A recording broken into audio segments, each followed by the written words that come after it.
என்னையா மீன் பிடிக்கிறியா? பாம்பு பிடிக்கிறேன். பாம்பு பிடிக்கிறதுக்கு தைரியம் வேணும். அதெல்லாம் உனக்கு எங்க வரப்போகுது? நான் மீச வச்ச ஆம்பளை. ஆமா, கரப்பாம்பூச்சிக்கு கூட மீசை இருக்கு. ஆனா அது ஆம்பளைன்னு சொல்லிக்கிறது இல்ல. கரப்பாம்பூச்சிக்கு கூட மீசை இருக்கு. ஆனா அது ஆம்பளைன்னு சொல்லிக்கிறது இல்ல. கரப்பாம்பூச்சிக்கு கூட மீசை இருக்கு. ஆனா அது ஆம்பளைன்னு சொல்லிக்கிறது இல்ல.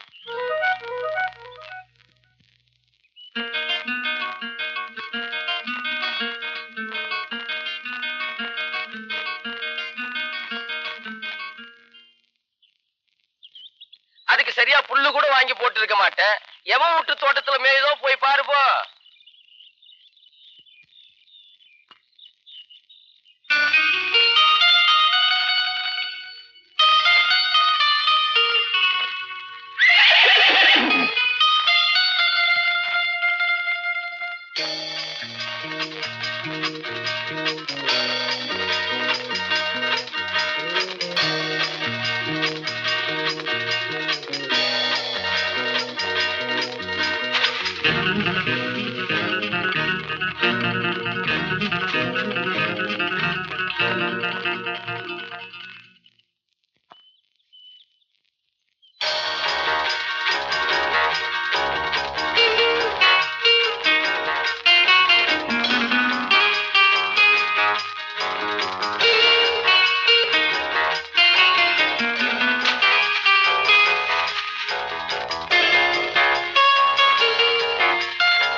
கரப்பாம்பூச்சி கூட மீசை இருக்குன்னு சொன்னியே, அது இப்படி வந்து கன்னி பொண்ண தூக்கிட்டு போமா?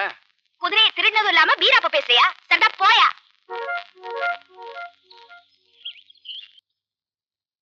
Father, father, father. ஹை, சொந்தனா?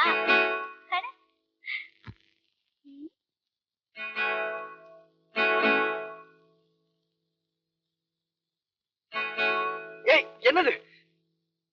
நீயா? நீயா? ரோட்ல சண்டை போட்டது பத்தாதுன்னு இங்கே வந்துட்டியா? அதத்தான் நானும் கேக்குறேன். இந்த வீட்டுக்குள்ள நீ எப்படி வந்த? என்ன நீ இந்த வீட்டு மகாராணி மாதிரி பேசுற? இந்த வீட்ல எனக்கு இல்லாத உரிமை வேற யாருக்கு இருக்கு? முதல்ல நீ யாருன்னு சொல்லு. நீ யார் சொல்லு? நீ சொல்லு. நீ சொல்லு. நீ சொல்லு. நீ சொல்லு. நான் சொல்றேன். ஜூலி, இதான் ஜேம்ஸ். பட்டணத்துல படிக்கிறதா சொல்ல? அவன் தான் இது. ஆமா, என்ன படிச்சு என்ன பிரயோஜனம்? கொஞ்சம் கூட இவருக்கு ரீஜெண்டே தெரியல. ஃபாதர் இருக்காரேன்னு பாக்குறேன். ஜூலி, உள்ள போய் வேலையை பாரும்மா. சரியான வாயாடியா இருக்கல. But Innocent. டயானா, வர வர உன்னை பத்தி என்னால புரிஞ்சிக்கவே முடியல. குதிரையில இருந்து விழுந்த போறது உன்னை காப்பாத்தினாங்கிறதுக்காக ஜெனரல் மேனேஜர் போஸ்ட் தூக்கி கொடுத்துட வேண்டியதா? மேனேஜர் போஸ்டுக்கு தேவையான படிப்பு இருக்கு. தொழிலாளர்களை தட்டி கொடுத்து வேலை வாங்குற அளவுக்கு மனிதாபிமானம் இருக்கு. இன்னும் என்ன தகுதி வேணும்? பாதிரியார் வளர்த்த பையன். பண்பு நிச்சயமா இருக்கும். ஆனா அவன் ஒரு அனாத. ஆதரவு கிடைச்சா காப்பாத்திக்கிற அக்கறை இருக்கும். நிர்வாக பொறுப்பையெல்லாம் அப்பா உங்ககிட்ட ஒப்படைச்சிட்டாருங்கிறதுக்காக உன் இஷ்டப்படி நடந்துட்டு இருக்கு, அப்படித்தானே? அப்பா உயிரோட இருக்கிறப்ப நீ உருப்படுவேன்னு நினைச்சாரு. நீ ஊர்வம்பெல்லாம் விலைக்கு வாங்கிட்டு வந்த, இப்பவும் வாங்கிட்டு வர. உன்னை நம்பி இத்தனை தொழிலாளர்களை கட்டி மேய்க்கிற பொறுப்பை உங்ககிட்ட ஒப்படைக்க முடியுமா? அதனாலதான் நம்பிக்கையான ஆளா பார்த்து போட்டிருக்க. பெண் புத்தி பின் புத்திங்கிறத பின்னால உணர போறேன். அண்ணா இப்படி பண்ணிட்டான்னு நாளைக்கு வந்து அழிவு இல்ல. அப்பா பாத்து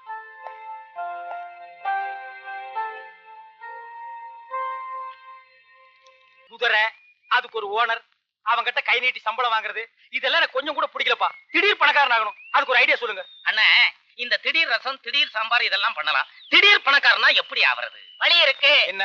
பொம்பளைகளை வச்சு வீடியோ செக்ஸ் படம் எடுத்தா அம்மா, அம்மா, ஐயோ! இது விஷயமா உள்ள போனவங்க என்ன ஆனாங்கன்னே தெரியல. அதுக்குள்ள என்ன உள்ள இருப்பு பாக்குறான் பாரு. அண்ணே, ஒரு அருமையான ஐடியா. குழந்தைங்களை கடத்திட்டு வந்து பெத்தவங்க கிட்டே பணம் கேட்டா? ஓ, முக அமைப்பே அப்படி. கடத்தலே இருக்கான் பாரு. இப்ப நாடு இருக்கிற நிலைமையில குழந்தைகளை நாம நம்பி கடத்திட்டு வரக்கூடாது. எங்களால காப்பாத்த முடியல, நீங்களே ஒன்ன வச்சு வழங்கன்னா நம்ம நிலைமை என்ன ஆகுறது? என்னதான் பண்ணலாங்கிறீங்க? போகையா, என்ன கொஞ்சம் தனியா இருக்கு. என் கூர்மையான மைண்ட்ல இந்த மேட்டரை ஏத்தி அப்புறமா நான் ஒரு முடிவுக்கு வரேன்.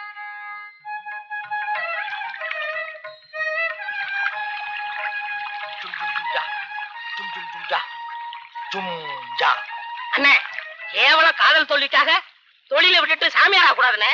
ஆசாபாசம், காதல், சொத்து, சுகம் இதெல்லாம் குறிப்பிட்ட வயசுக்குள்ள கிடைக்கலன்னா சித்து வேலையில இறங்கி புத்திய வச்சு ஞான மார்க்கத்தை அடையணும்பா. ஆஹா, அண்ணனுக்கு எவ்வளவு மனவர்த்தம் இருந்தா இப்படி எல்லாம் பேசுவாரு. காதல் தோல்வி அடைஞ்சவங்க சிலர் பைத்தியமாயிருக்காங்க, பலர் தற்கொலை பண்ணிருக்காங்க. நான் சேவை செஞ்சே உடம்ப கரைச்சுக்கிறேன். உலகத்தில் உள்ள காதல் எல்லாம் அப்படி நினைச்சிருந்தா எவ்வளவோ சாவ தடுத்து இருக்கலாமே. சட்டனா இலவசம்னு போட்டிருக்கீல, வர்ற பக்தர்கள்ட்ட ஏதாவது காசு வசூலிக்கலாம்ல. அல்ப அலையாத. நம்ம நாட்டுல எதையுமே இலவசம்னு போட்டாதான் கூட்டம் வரும். காசியில தீர்த்த இலவசம்னா கன்னியாகுமரியில இருந்து காசை செலவு பண்ணிட்டு போவானுங்க. வாசவம், வாசவம். ஏன்னா மேல குரங்கு படம் போட்டிருக்கேன், கெட்டதை பேசாதே, கெட்டதை பார்க்காதே, கெட்டதை கேட்காதுன்னு. இந்த படத்தை பார்த்து ஏன்னு இன்னும் ஜனங்க திருந்தல. அதுப்பா, ஜனங்க தப்பா புரிஞ்சுட்டாங்க. எப்படி? சொன்னது நமக்கு இல்ல, குரங்குக்கு தான்.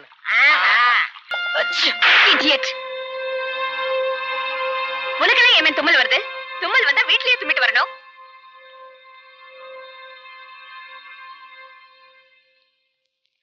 Good morning madam. Diamond estate மேனேஜரா? Yes madam. ஏன் உங்க ஏரியாவுல எக்கோலஸ் மருந்து அடிக்கல? அடிச்சாச்சு மேடம். என்னத்த அடிச்சீங்க? எல்லா இலையும் காஞ்சு போயிடுச்சு. பைக்ல சுத்துறா மட்டும் போதாது. Good morning madam. ஏன் மேன் உங்க ஏரியாவுல நேத்து யாரும் இலை பறிக்க வரல?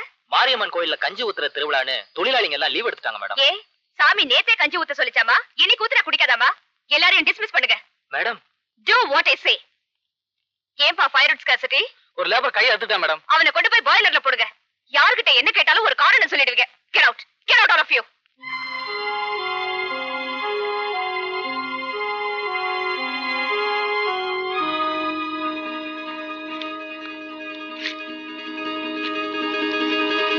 என்ன ஜேம்ஸ், உங்க ஃபேக்டரியில ரொம்ப நாளா இருந்த யூனியன் ப்ராப்ளத்தை நீ தீர்த்து வச்சிட்டியாமே சொன்னாங்க.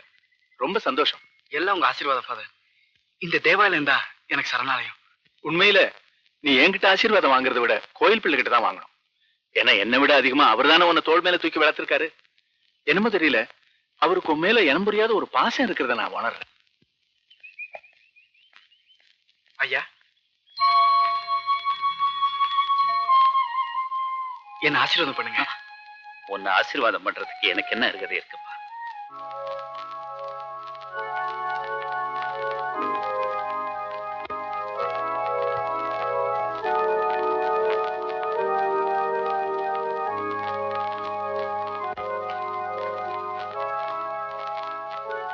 காட்சி கொடுக்கிற பரமபிதா முன்னாடி இனியும் மௌனம் சாதிக்க என்னால முடியல. 20 வருஷத்துக்கு முன்னே என் மனசுல பாரமா அழுத்திட்டு இருக்கு. கிறிஸ்துவன்னு போய் சொல்லி உங்ககிட்ட வேலையில சேர்ந்த என் பையனோட எதிர்காலத்துக்காக நான் சொன்ன பொய்ய வெளியில சொல்ல முடியாம தவிச்சுக்கிட்டு இருந்தேன். இந்த பாவியோட நிழல் கூட அந்த பரிசுத்தமான தேவாலயத்துல படக்கூடாது சாமி. நீங்க அதை பாவமா நினைச்சாலும் அதுக்குதான் தேவாலயத்துல ஊழியம் செஞ்சு பரிகாரம் தேடிக்கிட்டீங்களே. கடவுள் மனுஷனை பாக்குறாரே தவிர மதத்தை பாக்குறது இல்ல கோயில் பிள்ளை. சாமி, இவ்வளவு பெருந்தன்மையோட இருக்கிற உங்க முகத்துல முடிக்கிற யோகியதை எனக்கு இல்லை. நான் போய்தான் தீரணும். சரி போங்க. என்ன பெட்டியில வைக்கிற வரைக்கும் என் கூடவே இருப்பீங்கன்னு நினைச்சேன். சாமி, அப்படி சொல்லாதீங்க. நான் போகல.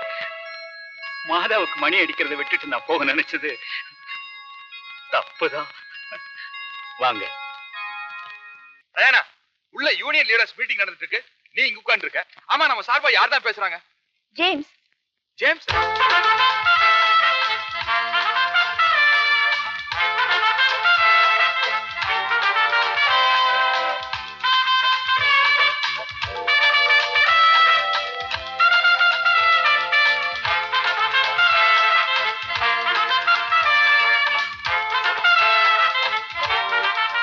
ஆமா முட்டாள்தனத்துக்கு ஒரு லிமிட்டே இல்லையா? சின்ன வயசுல நான் நிர்வாகத்தை கவனிக்கலையா? நீ ஏன் தங்கச்சி, அதனால உனக்கு அறிவு ஜாஸ்தியா இருக்கு. அவன் வாய்ப்பாடு கூட ஒழுங்கா சொல்ல தெரியாத சின்ன பையன். திருஞான சம்பந்தர் சின்ன வயசுலயே பாடலையா? இவனை விட்டா நல்லா பாடுவான், ஆனா நிர்வாகத்தை எல்லாம் கவனிக்க தெரியாது. பாரு, வயச உதாரணம் காட்டி ஏமாந்து போகாத. வயசானவங்க எல்லாம் தாத்தா ஆகலாம், ஆனா எல்லாரும் காந்தி தாத்தா ஆக முடியாது. அட, இந்த உதாரணம் நல்லா இருக்க. வீணா பெரியவங்க பேரெல்லாம் உன் வாயில வந்து கிட வேண்டாம். இத பாரு, நிச்சயமா ஜேம்ஸ் வெற்றியோட திரும்புவார்னு நான் நம்புறேன். பேச்சுவார்த்தை எல்லாம் நல்லபடியா முடிஞ்சது. அவங்க 25% போனஸ் கேட்டாங்க. நான் 15% தரேன்னு சொன்னேன். ஒத்துக்கிட்டாங்க. என்ன 15%? உங்க அப்பா வீட்டு சொத்து நினைச்சிட்டு இருக்கிறியா? இஷ்டத்துக்கு வாரி இறைக்கிறதுக்கு போனஸ் எல்லாம் கொடுக்க முடியாதியா? வேணும்னா ஆளுக்கு ஒரு டஜன் போனஸ் சோப்பு வாங்கி தர.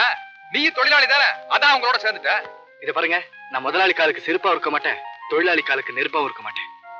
ஏன் சார் 4 8 புஸ்தகம் வாங்கி படிச்சிருந்து கேட்டாருங்க?